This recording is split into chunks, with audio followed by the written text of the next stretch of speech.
আসসালামু আলাইকুম everyone, welcome to my cooking channel. আজকে রেসিপি হলো দই লস্যি। আজকে আমি দুই রকম পদ্ধতিতে লস্যি তৈরি করে দেখাবো। দুই রকমেরই লস্যি খেতে খুবই ভালো লাগে। তাহলে চলুন পুরো ভিডিওটি দেখতে থাকুন। লস্যি তৈরির জন্য এখানে কিছু উপকরণ নিয়েছি।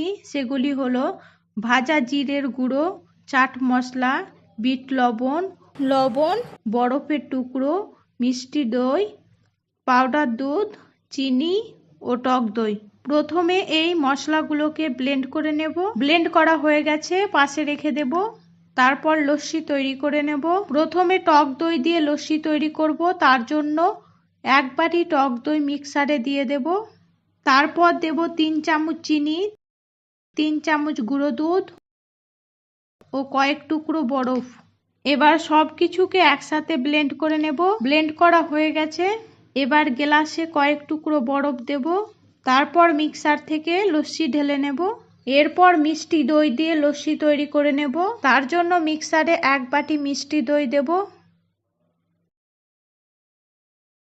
আর দেব 3 চামচ গুঁড়ো দুধ, 3 চামচ চিনি ও কয়েক টুকরো বরফ। ব্লেন্ড করে নেব। ব্লেন্ড করা হয়ে গেছে, গ্লাসে কয়েক টুকরো বরফ দেব। এবার লস্যি গ্লাসে ঢেলে নেব। দুই রকমের লস্যি তৈরি হয়ে গেছে।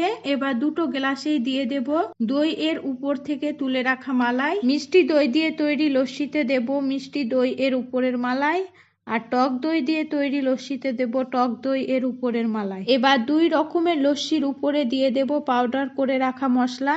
ড্রিঙ্ক করার জন্য দুই রকমের লস্যি রেডি হয়ে গেছে। তাহলে দেখলেন তো কত সহজভাবে দুই রকমের লস্যি তৈরি করে নিলাম। আপনারাও বাড়িতে এইভাবে দুই রকমের লস্যি তৈরি করে নেবেন এবং কোনটা বেশি ভালো লেগেছে সেটা কমেন্ট করে জানাবেন। ভিডিওটি ভালো লাগলে লাইক, শেয়ার, কমেন্ট করে দিবেন এবং সাবস্ক্রাইব করে পাশে থাকবেন। সম্পূর্ণ ভিডিওটি দেখার জন্য ধন্যবাদ।